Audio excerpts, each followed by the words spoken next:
पिछले एपिसोड में आपने देखा। अनुराधा, रत्ना पुलिस में जाके हमारे खिलाफ बयान जरूर दे सकती है, क्योंकि उसके पिता शिवलखन को गिरफ्तार करवाने वाला हमारा राज उसकी मुट्ठी में है। कल मिनी साहब रुक्मिणी से पूछताछ करने के वास्ते उसके फादर राय बहादुर दीनानाथ के साथ यहाँ आ रहे हैं। राय बहादुर दीनानाथ, मामला और वारदात इतना संगीन है कि हमको खुद आना पड़ा। मेरे साथी डोरनो के बेटे को छोड़ देंगे, तुम फिरंगियों को भी जिंदा छोड़ देंगे। बस तुम लोग हिंदुस्तान को छोड़ दो। तुम अपना खत फौरन से पेशतर डोरनो के घर भिजवा दो, ताकि उसकी मां जज्बातों के तूफानों में घिर जाए और खुद अपने बेटे की खातिर रुक्मिणी की रिहाई की पैरवी शुरू कर दे। मुझे इस लेटर का जवाब चाहिए आप सबसे। अब इसके आगे इसीलिए मेरी रिक्वेस्ट है आपसे योर एक्सीलेंसी, आप रुक्मिणी को रिहा करने का ऑर्डर दे दीजिए, नहीं तो मुझे और जॉन को हिंदुस्तान छोड़कर जाने की इजाजत दे दीजिए। हम अपने बेटे की लाश को लेकर वापस इंग्लैंड चले जाएंगे। हम चले जाएंगे, हम अपने बेटे की लाश को लेकर वापस चले जाएंगे। Julie please control yourself, Julie please. Sir, Hindustan ने बगावत का कफन अपने सर से बांध दिया है। ये सिर्फ मेरे बेटे टॉम की जिंदगी की बात नहीं है। यहाँ पर कोई भी अंग्रेज अब सलामत नहीं रह सकता। With due respect ma'am, Hindustan में वफादारों की कमी नहीं है। मेरी नजर में बाकियों ने जो किया वो बगावत नहीं, गद्दारी है, और मैं बजाते खुद अपनी बेटी रुक्मिणी को गद्दार डिक्लेयर करता हूं। सर, अगर उसे छोड़ दिया गया तो आवाम का अंग्रेजी सरकार की ताकत पर से भरोसा उठ जाएगा। सर, राय बहादुर दीनानाथ अब तो हमारी ही हुकूमत में हमसे ज्यादा वफादार होने का सबूत दे रहे हैं।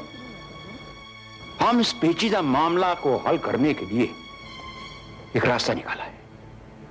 हमने फैसला किया है कि हम और हमारा निजाम बागियों से कोई बातचीत नहीं करेगा, समझौता नहीं करेगा, लेकिन हम अपने निजाम और इंसाफ पसंद कानून का हवाला देकर यह ऐलान करेगा कि कानून की नजर में रुक्मिणी पर लगाया हुआ हुरी के मर्डर का इल्जाम साबित नहीं होता। इसलिए हम रुक्मिणी को बिना कंडीशन, बिना शर्त रिहा कर देगा। Excellent sir.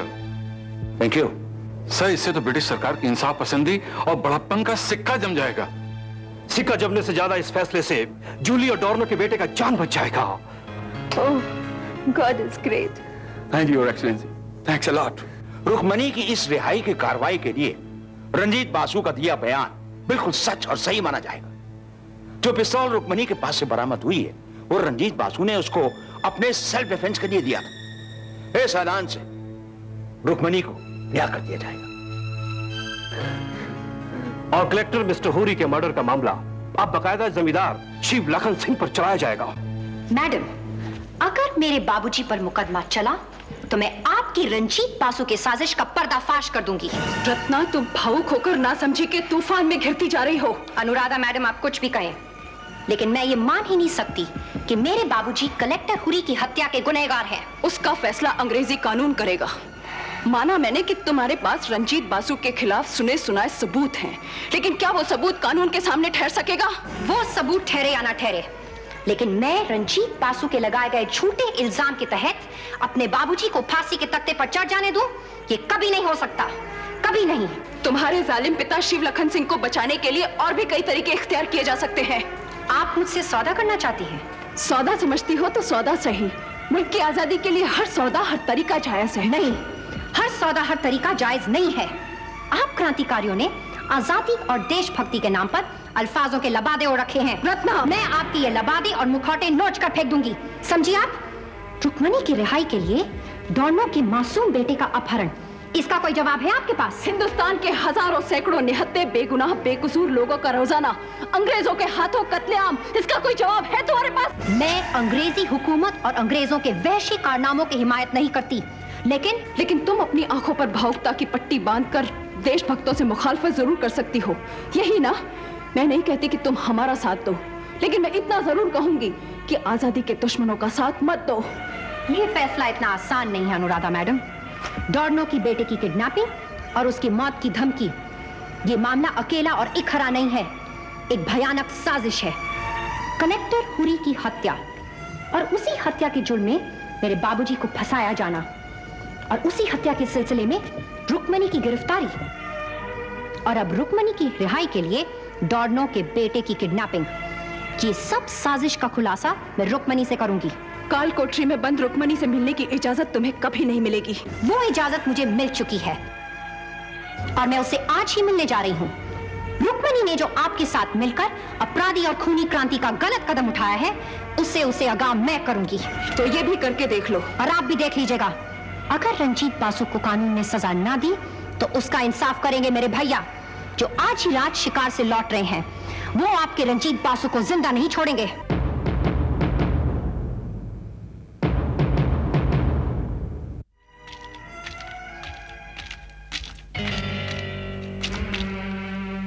वासुदा, धीरज, वासुदा, अब रुक क्यों गया? यहाँ तो सब अपने ही लोग हैं। ये जो डॉर्नो का बेटा है ना टॉम, ये मुझे पहचानता है क्योंकि मैं डॉर्नो के घर आता जाता रहता हूँ। अगर इसने मुझे देख लिया तो बाद में गड़बड़ हो सकती है। ठीक है, मैं उसे यहाँ से अलग ले जाता हूँ। जाओ, जल्दी जाओ।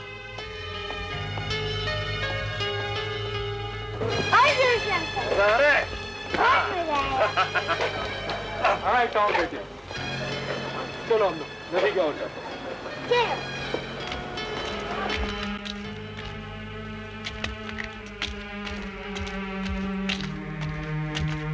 बासु, तुम यहाँ इस तरह अचानक?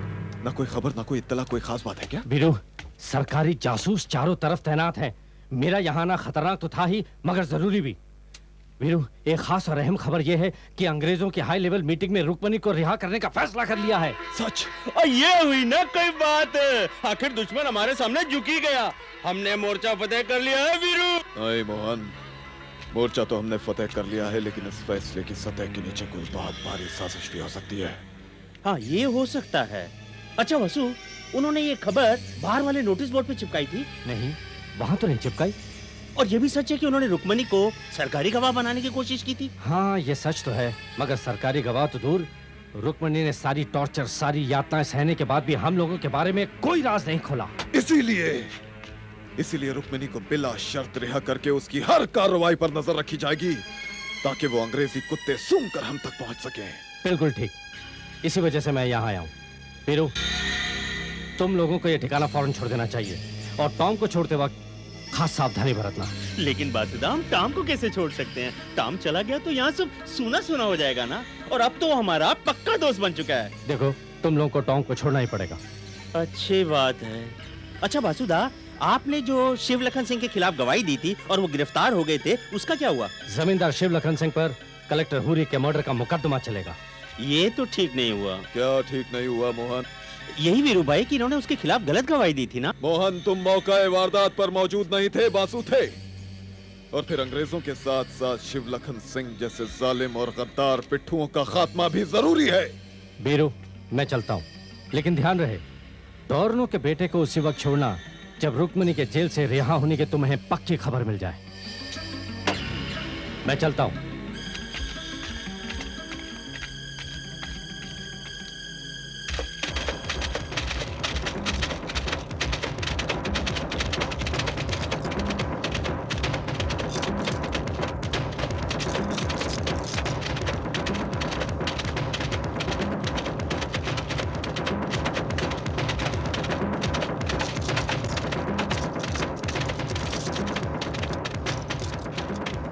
मंगल सिंह, किस तरफ जाना है, उधर या इधर?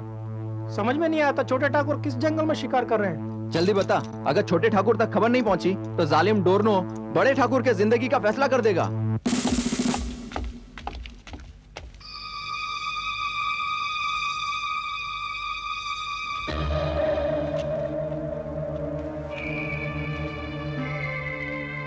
खोलो इसे। हुकूमत के इंसाफ पसंद कानून के तहत तुमको बाइज्जत आजाद किया जाता है। हुकूमत के इंसाफ पसंद कानून के तहत या अपनी इज्जत बचाने के लिए? हे लड़की, हमको तुम जैसे जराइम पेशा मुजरिम के साथ बात करना बिल्कुल पसंद नहीं।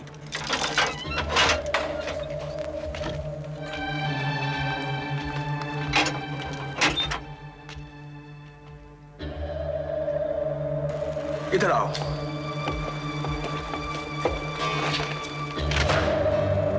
साइन करने का इधर। क्यों? ये अंग्रेज बहादुर की तरफ से तुमको आजाद करने का फरमान है। ये तुम्हारी शिकस्त है मिस्टर डोर्नो। तुम्हारा मुझ पर कोई एहसान नहीं है।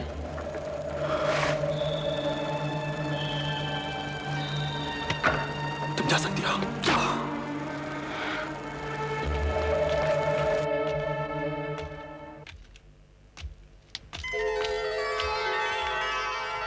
रुक्मणी,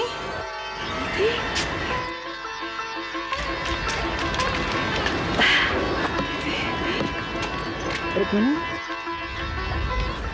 दीदी, आप यहाँ कलकत्ते में कैसी? क्यों? क्या मैं तुझसे मिलने नहीं आ सकती? तूने तो सर पर कफन बांध लिया, मुझे बताया तक नहीं। क्या बता दिया आपको?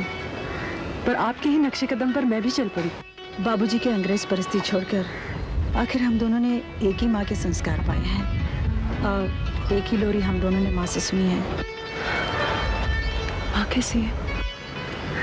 मालूम नहीं। क्यों? मैंने तो घर छोड़ दिया है। अंग्रेज हमें देश में गुलाम बनाकर रखना चाहते हैं और बाबूजी मुझे घर में। मैं वारधा आश्रम में थी, वहीं से आई हूँ। वारधा आश्रम में? लेकिन आपको कैसे पता चला कि मैं यहाँ सेंट्रल जेल में हूँ? क्यों? पूरे देश को पता है और मुझे अपनी छोटी बहन के बारे में नहीं पता चलेगा? मैं तुझसे जेल में मिलने के लिए इजाजत लेकर आई हूँ। मुझे तुझ पर गर्व है रुक्मणी। दीदी, मुझे भी गर्व है कि मुझे आप जैसी बड़ी बहन मिली। आओ मेरे साथ। कहाँ? आओ तो। मैं यहाँ धर्मशाला में ठहरी हूँ, वहीं पर बातें करेंगे। ठीक है दीदी। ये अंग्रेज लोगों ने तुम्हें इस तरह छोड़ कैसे दिया? मुझे खुद ताजुब है इस बात का। ये अंग्रेज हुक्मरान बड़े मायावी होते हैं। यही मुझे भी लगता है। मुझे रिहा करने के पीछे जरूर इनकी कोई गहरी साजिश है।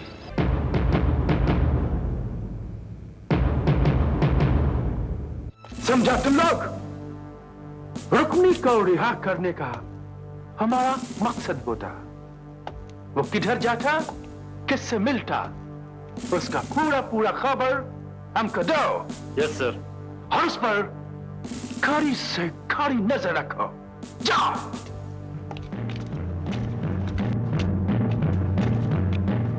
ये तो है। अब अंग्रेज पुलिस तुम पर सख्त से सख्त नजर रखेगी। रुक्मी, मैं फिर से कहती हूँ, तुमने वायलेंस और हिंसा का गलत रास्ता पकड़ लिया है। नहीं दीदी, नहीं। तुम जानती हो अमर शहीद सुखदेव ने क्या कहा है? क्रांति के रास्ते में अहिंसा का कोई स्थान नहीं। रुक्मी, तुम कुछ भी कहो, आजादी हासिल करने के लिए अहिंसा ही सबसे बड़ी शक्ति है। नहीं, मैं नहीं मानती। अहिंसा सबसे बड़ी कायरता है। अहिंसा कायरता नहीं, बहादुरी और साहस का हथियार है। गुलामी और आजादी, न्याय और अन्याय का निपटारा तुम्हारी गोली और बारूद से नहीं, अहिंसा के सिद्धांतों और साहस से होगा।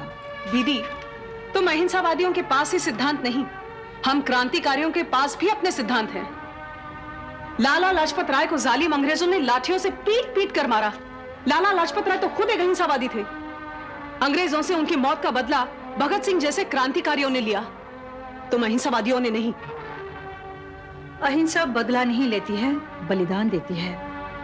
लाला लाजपत राय ने जब बलिदान दिया, उनके हाथ में न लाठी थी न बंदूक, फिर भी उनके बलिदान से ब्रिटिश सरकार थर्रा गई हो। लेकिन अंग्रेजों के जुल्म तब भी जारी हैं। जुल्म वही करता है जो कायर होता है। अंग्रेज कायर हैं। लेकिन दीदी, इन कायरों ने हमारे देश में गहरी जड़ें जमा रखी हैं। इनका साम्राज्य गोला बारूद से ही ध्वस्त किया जा सकता है। तुम गोला बारूद से उनकी इमारत का मीनारा गिरा सकती हो, उस जालिम इमारत की नींव नहीं हिला सकती। तुम गलत सोचती हो दीदी। हम अंग्रेजी हुकूमत की नींव हिला कर रखेंगे।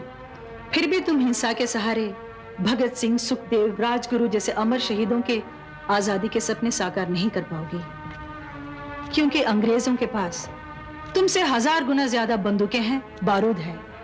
बारूद और बंदूक की इस लड़ाई में तुम कभी कामयाब नहीं हो पाओगे। तो क्या तुम्हारे निहत्थे सत्याग्रही, तुम्हारे अहिंसावादी इस आजादी की लड़ाई को जीत पाएंगे? बिना बंदूक के क्या हम अत्याचारी अंग्रेजों की हुकूमत का दस्तूर बदल पाएंगे? एक बात बता रुक्मिणी, भगवान गौतम बुद्ध, ईसा मसीह, पैगंबर हजरत मोहम्मद के हाथों में कौन सी बंदूक थी? उनके पास था सत्य और अहिंसा के मंत्र, जिससे पूरी दुनिया बदल गई। हम सत्य और अहिंसा से ही आजादी की मंजिल हासिल कर पाएंगे। तुम कुछ भी कहो दीदी, हम दोनों की मंजिल एक है, लेकिन रास्ते अलग अलग हैं और रहेंगे। रास्ते अलग अलग होने का यह मतलब तो नहीं कि तुम क्रांतिकारी लोग सच्चाई का रास्ता छोड़ दो। क्या मतलब? यही कि तुम क्रांतिकारी लोग बेगुनाह और बेकसूर जमींदार शिवलखन सिंह को कलेक्टर हुरी की हत्या में फंसा दो। दीदी, जमींदार शिवलखन सिंह की हिमायत मत करो। वो जालिम है, अंग्रेजों का पिट्ठू है। उसके खानदान में रत्ना को छोड़कर उसकी औलाद उससे ज्यादा इयाश, आजादी के दुश्मन और गद्दार है। कौन? उसका मगरूर बेटा विक्रम सिंह। इससे पहले कि मेरे पिता ठाकुर शिवलखन सिंह के जुर्म का फैसला हो, इस ठाकुर विक्रम सिंह को अपने पिताजी की सौगंध कि ये बंदूक उस झूठे गवाह रंजीत बासु की जिंदगी का फैसला करेगी। गवाही बदलने का तो सवाल ही पैदा नहीं होता अनुराधा। मेरा वश चले तो मैं इस देश के गद्दारों को एक एक करके फांसी पर चढ़वा दूं। सवाल इस बात का भी तो है बासु कि रत्ना के जज्बात और जबान को हम कैसे रोक सकेंगे। अभी वो नादान है, अपने पिता की मोहब्बत में चूर है। कोई भी देशभक्ति का जलजला उसे अपने पिता के प्यार से दूर नहीं ले जा सकता। अनुराधा, ये तुम्हारी गलती है, सिर्फ तुम्हारी। उस अंधेरी रात में अगर मैंने रत्ना को खत्म कर दिया होता तो आज ये समस्या हमारे सामने आती ही नहीं। आप ठीक बोला साहब जी, ऐसे लोगों को फौरन खत्म कर देना चाहिए। लेकिन बासु, हर समस्या का हल गोली ही तो नहीं। हमें इन जज्बातों से घिरे दिमागों को बदलने के लिए कोई ना कोई रास्ता तो निकालना ही होगा। जाहिल और गुलाम घरानों के दिमाग इस तरह से नहीं बदले जा सकते अनुराधा। पीढ़ियों से उनके खून में गुलामी के संस्कार डाले गए हैं, जिसे सिर्फ खत्म किया जा सकता है और दूसरा कोई रास्ता नहीं। बासु, अब आगे के बारे में सोचो। रत्ना हमारे लिए बहुत बड़ा खतरा बन चुकी है। उसके पिता की हथकड़ियों ने कहीं उसे पिघला दिया तो वो किसी भी वक्त हमारा राज खोलकर हमें हथकड़ी पहनवा सकती है। आप सोचते क्या है साहब जी? आप तो सोचने का भी टाइम नहीं है। तुम बिल्कुल ठीक कहते हो खोको, हमें सोचना नहीं, कुछ करना होगा। अनुराधा, हमारे पास आखिरी रास्ता यही है कि हम रत्ना को खत्म कर दें। उसने अपनी जबान अभी तक नहीं खोली और इससे पहले कि वो अपनी जबान खोले हमें उसे हमेशा के लिए बंद कर देना होगा। बासु, हमें एक बात पर गौर करना चाहिए कि रत्ना ने अभी तक अपनी जबान नहीं खोली है। कहीं ना कहीं उसके दिल और दिमाग में मेरी तुम्हारी बात ने असर जरूर किया। रत्ना रुक्मणी से मिलने की बात कह रही थी। हो सकता है रत्ना रुक्मणी से मिले और रुक्मणी उसके दिमाग में उमड़ते जज्बातों को शांत कर सके।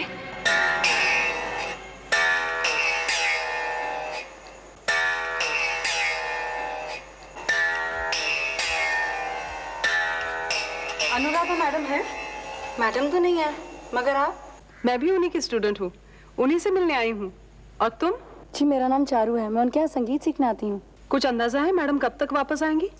अनुराधा मैडम आए या ना आए, लेकिन मैं जानती थी कि तुम यहाँ जरूर आओगी। रत्ना? मैं तुम्हें मिलने जेल गई थी, वहाँ पता चला कि तुम्हें यहाँ छोड़ दिया गया है। मुझे खुद ताजुब है, मुझे बिना शर्त के कैसे रिहा कर दिया गया। लेकिन तुम बताओ, तुम्हें कैसे मालूम मैं यहाँ आई हूँ?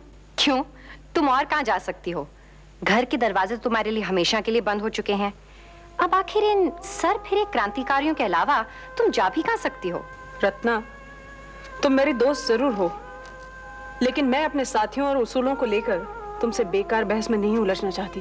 बहस में मत पड़ो, लेकिन एक दोस्त होने के नाते मैं इतना तो हक रख सकती हूँ कि तुमसे कुछ पूछ सकूं।